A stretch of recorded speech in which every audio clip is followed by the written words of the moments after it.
کہ نماز میں نبی کا خیال گدھے کے خیال کے برابر نہیں، اس سے بھی برا۔ خلیل احمد امبیٹوی نے شیطان کا علم حضور سے زیادہ لکھا ہے۔ اعلیٰ حضرت کی بھاوج کا حسن اعتقاد کہ اللہ معاذ اللہ دھوکہ دیتا ہے، مکر کرتا ہے، فریب دیتا ہے، اللہ لوگوں کا دل بہلاتا ہے۔ اور اگر تم کہتے ہو یہ امام اعظم کا قول ہو تو اپنے ماں اور باپ کی حلالی اولاد ہو تو بتا دو کس کتاب میں ہے۔ غیبت کرنی ہو تو اپنی ماں کی کرو، اس لیے کہ ماں کی غیبت کرنا باعث سے برکت ہے۔ اللہ کے نبی حضرت محمد صلی اللہ تعالی علیہ وسلم کا علم ایک جانور، پاگل، مجنوں، دیوانوں کی طرح ہے۔ اللہ کے نبی کی یاد اگر نماز میں آ جائے تو نماز باطل ہو جاتی ہے، وہی کسی رنڈی طوائف کی یاد اگر نماز میں آئے تو نماز باطل نہیں ہوتی۔ السلام علیکم ورحمۃ اللہ وبرکاتہ۔ ناظرین، میں ہوں آپ کا دوست مولانا احسان رضا۔ بہت ہی اہم اور خاص ویڈیو لے کر پھر سے میں آپ کی خدمت میں حاضر ہوں۔ اعلیٰ حضرت امام احمد رضا خان فاضل بریلوی نے دیوبندی وہابی اہل حدیث کو کافر کیوں کہا ہے؟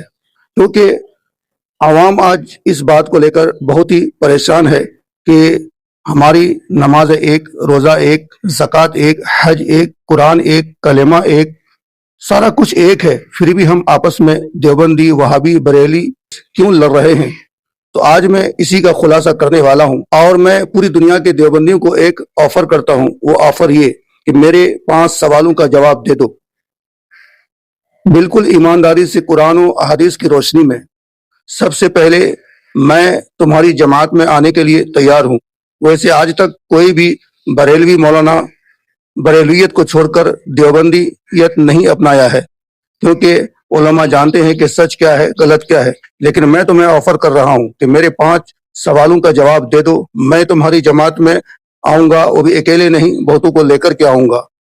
تو بہت ہی ویڈیو اہم ہے اور خاص ہے، خاص کر ان مسلمانوں کو آج کی یہ ویڈیو ضرور دیکھنی چاہیے جو بات بات پہ یہ کہتے ہیں کہ تم لوگ آپس میں کیوں لڑ رہے ہو، کیوں ایک دوسرے کو کافر، مشرک، بدعتی کہنے میں لگے ہوئے ہو۔ ان کے لیے خاص طور پر یہ ویڈیو بنا رہا ہوں۔ ویڈیو بہت اہم ہے، شروع سے لے کر آخر تک ویڈیو کو دیکھیے۔ چلیے سب سے پہلے ہم آپ کو یہ دکھاتے ہیں کہ ان کا سب سے پہلا کفری عقیدہ کیا ہے، دیکھتے ہیں۔ جلد نمبر 1 عبادت الیومیہ،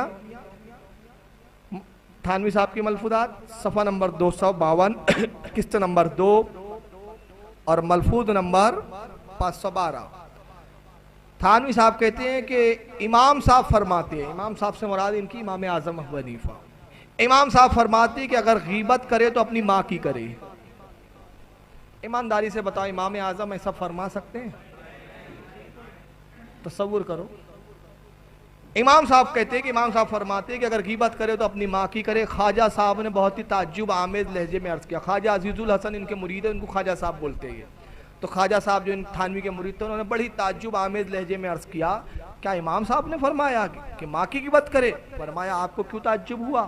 ہاں یہی فرماتے ہیں کہ میں اگر غیبت کروں تو اپنی ماں کی کروں، تاکہ اگر میری نیکیاں کسی کے پاس جاوے تو ماں کے ہی پاس کیوں نہ جائیں، گھر کی نعمت گھر میں رہیں گی، کہیں باہر نہ جائیں گی، اس لیے یہ فرما دیا۔ تو اس میں تعجب کی کون سی بات ہے؟ اب میں اس پر ایک زیادہ تبصرہ کرنا چاہتا، صرف اتنی سی بات کہنا چاہتا ہوں کہ دیوبندیوں کو چاہیے اپنی ماں کی خوب غیبت کرے۔ ہمارے نزدیک تو غیبت مسلمان کی جائز نہیں تو اپنے ماں کی کیسے جائز ہو سکتی ہے؟ اور اگر تم کہتے ہو یہ امام اعظم کا قول ہو تو اپنے ماں اور باپ کی حلالی اولاد ہو تو بتا دو کس کتاب میں ہے؟ سوال کا جواب ضرور دیجیے گا۔ اب دوسرا اعتراض کیا ہے وہ بھی ذرا آپ دیکھ اور سن لیجیے۔ سامنے جو چھپی ہے مکتب تھانوی دیوبند یو پی سے، انہی کے ادارے سے چھپی، انہی کے نام سے ادارہ بھی ہے۔ اس کتاب کا صفحہ نمبر 2 ہے۔ اس پر اصل میں یہ کتاب یہ ہے کہ ایک شخص نے سوال کیا ان سے، لیکن سوال بھی میں بڑا کر رہا ہوں آپ کے سامنے۔ ایک شخص نے سوال یہ کیا کہ زید، یعنی ایک شخص ہے زید، ایکس وائی زیڈ جیسے ہم بولتے ہیں نا، تو اس کو ویسی اصطلاح میں بولتے ہیں زید، بکر، عمرو۔ تو کہتے ہیں زید ایک شخص ہے جو یہ کہتا ہے، جس کا کہنا یہ ہے کہ رسول اللہ صلی اللہ علیہ وسلم کا جو علم غیب ہے وہ باواسطہ ہے، اور اللہ کا جو غیب ہے وہ بالذات ہے، یعنی اللہ کا غیب ذاتی ہے اور رسول کو جو غیب ہے وہ اللہ کا عطا کردہ ہے، وہ عطائی ہے۔ اور یہی عقیدہ ہے اہل سنت والجماعت کا۔ عید ہے اس کا بھی عقیدہ یہی ہے کہ رسول کو جو علم دیا گیا وہ یہ ہے، عطائی ہے، اور اللہ کا جو علم ہے وہ ذاتی ہے۔ ایسا یقین رکھنے والے کا کیا حکم ہے؟ تو مولانا اشرف علی تھانوی صاحب نے اس کا جواب دیا، اب ذرا جواب سنیں۔ صفحہ نمبر 15 ہے कहते हैं कि फिर ये कि आपकी ज़ात मुक़द्दस पर इल्म गैब का हुक्म किया जाना अगर बकौल ज़ैद सही हो तो दरियाफ्त तलब ये अम्र है कि इस गैब से मुराद बाज़ गैब है या कुल गैब। अगर बाज़ उलूम गैबिया मुराद है तो इसमें हुजूर सल्लल्लाहु अलैहि वसल्लम ही की क्या तखसीस है। ऐसा इल्म गैब तो ज़ैद व अम्र बल्कि हर सबी व मजनून बल्कि जमी हैवानात व बाहीम के लिए भी हासिल है। माज़अल्लाह अस्तग़फिरुल्लाह ला हौला वला कुव्वता। अब आप ही मुझे बताइए कि कोई भी बंदा अगर हुजूर का इल्म जानवरों, पागलों, दीवानों, मजनू से तशबीह दे तो उस शख्स के बारे में आप क्या कहते हैं? और खुद आपकी किताब में ये तहरीर लिखी हुई है कि जो इल्म हुजूर को है इसमें क्या तखसीस, ये इल्म तो जानवरों को भी है, पागलों को भी है, दीवानों को भी है, मजनू को भी है। तो बताइए ये तौहीन है कि नहीं, ये कुफरिया जुमला है या नहीं है? और हम बरेलवियों का अकीदा यह है कि हुजूर को जो भी इल्म गैब है वो अल्लाह के अता करने से है, और अल्लाह को जो इल्म गैब है वो बजाते खुद है, और हुजूर को क्या है, अताई है। ये हम अहले सुन्नत वल जमात का अकीदा है। और दौलतुल मक्किया के शुरुआत में भी आला हजरत ने इसका खुलासा कर दिया है। अब आगे तीसरा एतराज क्या है, चलिए उसको भी देखते और सुन लेते हैं। किताब देखिए तक़वतुल ईमान, फिर मैं आपके सामने ला रहा हूं और इस किताब का सफ़ा नंबर 86 है। मौलाना इस्माइल लिखते हैं अल्लाह के मक्र से डरना चाहिए। उर्दू जबान में मक्र के मायने मैं नहीं करूंगा, अभी मैं तर्जुमा नहीं करूंगा मक्र का तर्जुमा, सिर्फ लफ्ज मक्र को आप जहन में रखें और मैं लुगत से बताऊंगा मक्र के मायने उर्दू में क्या होते हैं। अरबी में तदबीर के भी मायने में आते हैं, लेकिन ये किताब उर्दू में लिखी जा रही है, अरबी में नहीं। कहते हैं अल्लाह के मक्र से डरना चाहिए कि बाज वक्त बंदा शिर्क में पड़ा होता है और उसके गैर से मुरादें मांगता है और अल्लाह उसके बहलाने के लिए उसकी मुरादें पूरी करता है और वो यूं समझता है कि मैं सच्ची राह पर हूं। यानी क्या करता है कि इंसान गैरों से मांगता है, बुतों से मांगता है, मुशरिक शिर्क करता है, मुशरिक रहता है, मांगता गैरों से है, बुतों से, मगर अल्लाह मक्र क्या करता है, उसको बहलाने के लिए उसकी मुरादें पूरी करता है। ले मांगता बुत से अल्लाह देता है। अब लफ्ज मक्र के मायने क्या है जरा सुनिए। ये किताब मक्र के मायने के लिए मैं पेश कर रहा हूं, यह फिरोजुल लुगात, उर्दू की सबसे मोतबर लुगतों में शुमार होती है। ये फिरोजुल लुगात सफ़ा 1277 है फिरोजुल लुगात का। यहां मक्र के मायने जरा देखिए, ये मक्र के मायने पूरे दिए। मक्र मुजक्कर है, ये लफ्ज धोखा, मक्र के मायने फरेब, दगा, छल, हीला, बहाना, बहरूब, भेस, झूठ, खिलाफ वाक़े बात, रिया, निफाक, दोरंगी, चालाकी, अय्यारी, चाल। एक भी लफ्ज अच्छा है? अल्लाह के बारे में कोई ये अकीदा रखे कि अल्लाह माज़ल्लाह धोखा देता है, मक्र करता है, फरेब देता है, अल्लाह लोगों का दिल बहलाता है, तो इस तरह का अकीदा रखने वालों का ईमान कुछ भी बाकी रहता है? वो ईमान से खारिज होगा या नहीं होगा?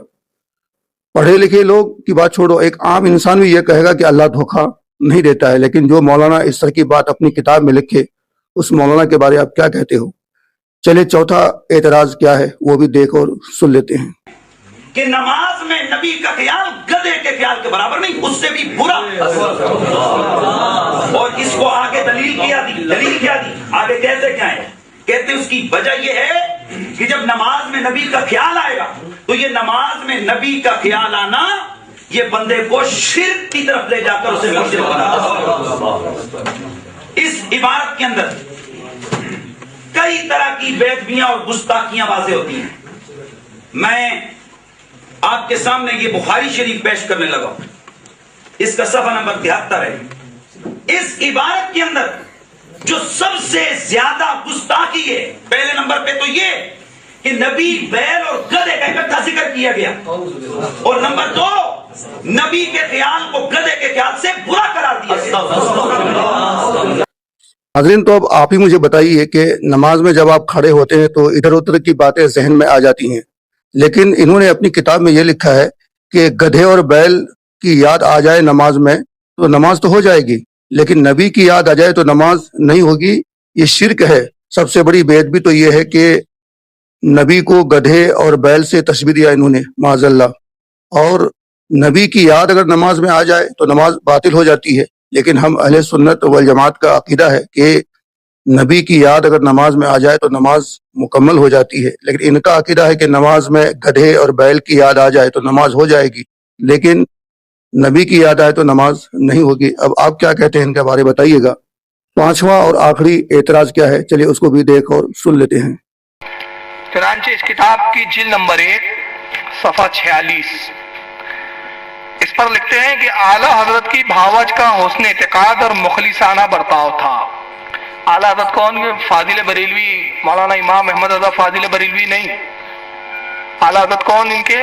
हाजी इमदादुल्लाह को आला हजरत कहते हैं। देवबंद के आला हजरत कोई और है, ये आप समझ लें। आप समझ रहे होंगे बरेली के आला हजरत है, जी नहीं। मौलाना रशीद अहमद गुंगही, मौलाना अशरफ अली थानवी जिनसे मुरीद थे, उनके पीर का नाम है हाजी इमदादुल्लाह और उनको ये लाड़ में प्यार में आला हजरत कहा करते थे। ये अलग बात है कि आप फाजिल बरेलवी को आला हजरत कहो तो ये पूछते हैं कि भाई ये सारे हजरत तो हजरत है, ये आला हजरत क्यों बन गए? मगर इनके घर में कितने आला हजरत छुपे हुए आप खुद देख लें। तो कहते हैं आला हजरत की भावज का हुस्न एतकाद और मुखलिसाना बर्ताव था। हाजी इमदादुल्लाह की जो भावज थी, भाभी थी, वो बड़ी मुखलिस थी, नरम मिजाज थी, अच्छा बर्ताव था मेहमानों के साथ। कहते मेहमानों का खाना खुद पकाती थी और किसी मेहमान के ना वक्त आने से कभी तंग दिल ना होती थी।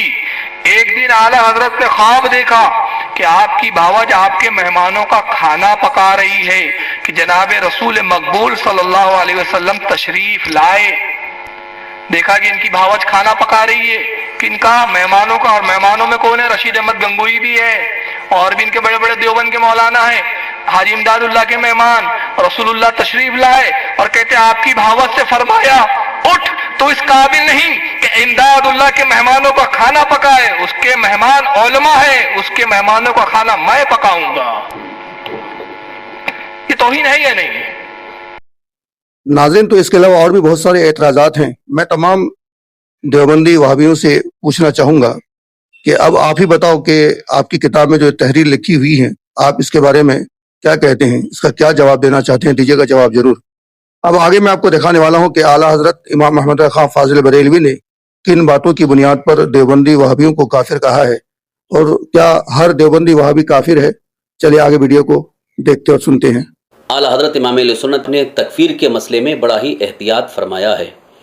ऐसे ही किसी को आपने काफिर नहीं कहा, बल्कि जिनके अकायद, जिनके नज़रियात सामने आए और उनकी किताबें तसनीफ़ होकर मंजर आम पर आईं और किताबों में वो तहरीरें थीं जिनसे कहीं शान मुस्तफ़ा सल्लल्लाहु अलैहि वसल्लम में तौहीन हो रही है या अल्लाह रब्बुल इज़्ज़त की बारगाह में तौहीन और बेअदबी और गुस्ताखी हो रही है, तो उन तहरीरों और उन किताबों की बुनियाद पर आला हज़रत ने उनकी गिरफ्त फरमाई और फिर उनसे मुफाहमत का सिलसिला जारी रहा। उनको बताया गया, उन्हें इस बारे में आगाह किया गया कि आपकी फ़लाँ तहरीर से बारगाह इलाही में, बारगाह मुस्तफ़ा में तौहीन हो रही है, गुस्ताखी का पहलू निकल रहा है। इस सिलसिले में कई दिनों तक ये मुफाहमत का सिलसिला चलता रहा। उसके बावजूद उन्होंने जब रुजू नहीं किया, तौबा नहीं की, बाज नहीं आए, फिर आला हज़रत इमाम अहले सुन्नत ने उनकी किताबों और उनकी तहरीरों को हरमैन शरीफैन के उस दौर के जो उलमा थे उनकी बारगाहों में पेश किया। तो वहाँ के जो मुक़्तदर, मुअज़्ज़ज़, मोतबर उलमाए दीन थे, उन्होंने जब ऐसी तहरीरों को और ऐसी किताबों को देखा तो फ़ौरन उन्होंने उस पर यह फतवा दिया, मन शक्क फ़ी कुफ्रिही व अज़ाबिही फ़क़द कफ़र, जो इनके कुफ्र व अज़ाब में शक करे वो भी काफिर है। तो देवबंदी वहाबी बदअक़ीदा जिन पर कुफ्र का फतवा दिया गया है, उनके मुतालिक उनकी किताबें और उनकी तहरीरें आज भी वो उसी तरह से मौजूद हैं जिन तहरीरों की बुनियाद पर उनको काफिर करार दिया गया है। अब अगर कोई यही सवाल करता है कि आपने सबको काफिर ही कहा है, तो आप हमें ये बता दीजिए कि आला हज़रत इमाम अहले सुन्नत की किसी किताब, किसी तहरीर में कि उन 5 लोगों के मुतालिक जो सराहतन आपने कुफ्र का फतवा शाया किया, उसके अलावा और किसी के मुतालिक आपने तकफीर का कौल किया हो, कुफ्र का फतवा दिया हो, कहीं इस बात का जिक्र नहीं मिलता है। बल्कि आलम यह है कि इमामुल वहाबिया इस्माइल दहलवी, जिसकी किताब तक़वियतुल ईमान से हिंदुस्तान की सरजमीन पर वहाबियत की बुनियाद पड़ी, उसकी किताब से 70 वजूह से आपने कुफ्र साबित फरमाया, लेकिन इस्माइल दहलवी को आपने काफिर नहीं कहा, उस पर कुफ्र का फतवा नहीं दिया। आखिर वजह क्या है? इस सिलसिले में आला हज़रत इमाम अहले सुन्नत की जानिब से ये जवाब भी दिया गया है कि इस्माइल दहलवी के हवाले से कुछ बातें ये मशहूर हो चुकी थी کہ آخر عمر میں اس نے توبہ کر لیا ہے، رجوع کر لیا ہے، تو آپ نے یہ احتیاط فرمایا کہ اگر اس کی طرف سے توبہ اور رجوع ہے اور یہ مشہور ہو چکا ہے تو اب ایسی صورت میں اسے کافر کہنا یہ کفر ہماری طرف لوٹ جاتا ہے۔ یہاں پر یہ بات ذہن میں رہے کہ حدیث مبارکہ ہے، اللہ کے حبیب سرور کائنات صلی اللہ تعالی وسلم نے ارشاد فرمایا اگر کوئی کسی مسلمان کو کافر کہتا ہے تو وہ کفر اسی کی طرف پلٹ آتا ہے، یعنی وہ خود کافر ہو جاتا ہے۔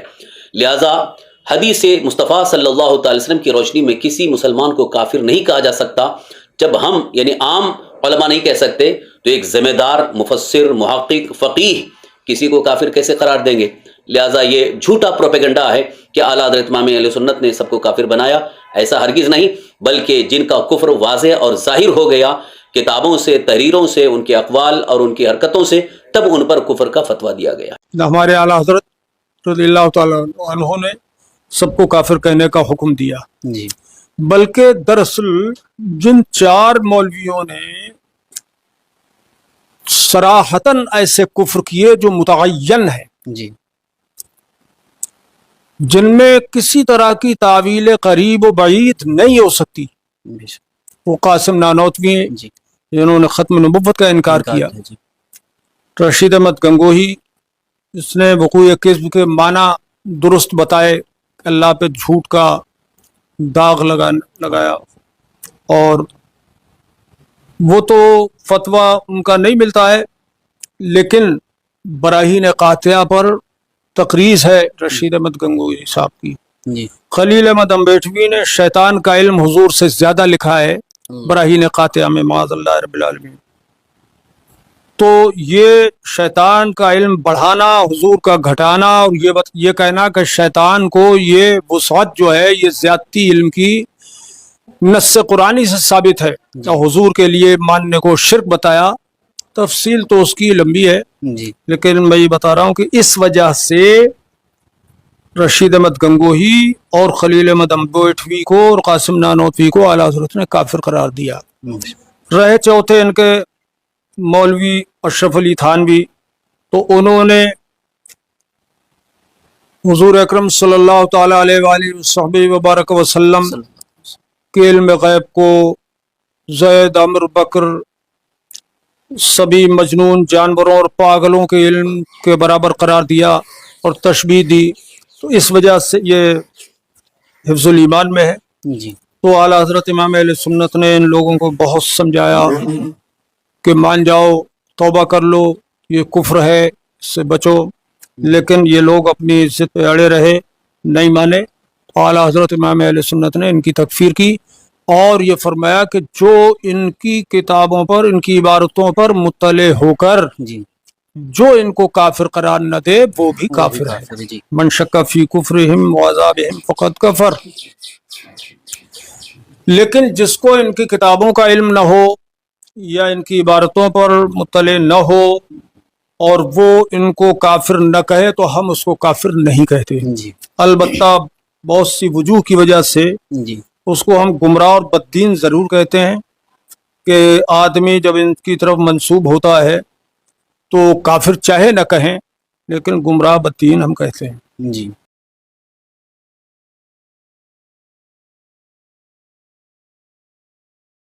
ناظرین اکرام، ویڈیو کا خلاصہ یہ ہے، اعلیٰ حضرت نے ہر دیوبندی وہابی کو کافر نہیں کہا ہے، بلکہ ابھی آپ نے علماء کے زمانے سن ہی لیا جن جن دیوبندی وہابیوں کے مولویوں نے حضور اکرم صلی اللہ تعالی علیہ وسلم کی شان میں گستاخی کی ہے اور اللہ تبارک و تعالیٰ کے بارے میں کفریہ الفاظ انہوں نے اپنی کتابوں میں لکھی ہے، انہی لوگوں کو اعلیٰ حضرت نے کافر کہا ہے، اور یہ لکھا ہے کہ جو شخص ان کے کافر ہونے میں شک کرے وہ بھی کافر ہے۔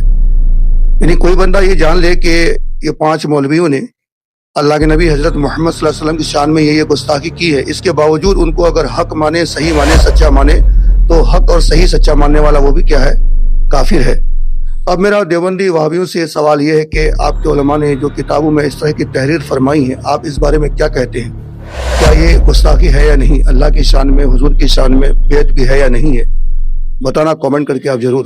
اگر بیعت بھی ہے تو آپ انہیں چھوڑ دو، اعلیٰ حضرت امام احمد خان فاضل بریلوی کا دامن تھام دو۔ تو میں تمام ناظرین سے یہ کہنا چاہوں گا کہ آج کی تاریخ میں देवबंदी, बरेली, वहाबी आपस में जो लड़ रहे हैं, इन्हीं चंद बातों को लेकर लड़ रहे हैं। फातिहा अगर कोई नहीं करता है, हम उसे काफिर नहीं कह सकते।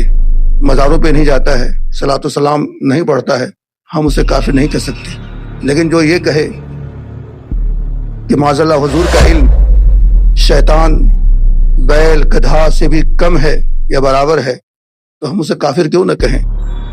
जो ये कहे कि नमाज में नबी की याद आ जाए तो नमाज फासिद हो जाती है, वहीं जानवरों की याद आ जाए तो नमाज फासिद नहीं होती।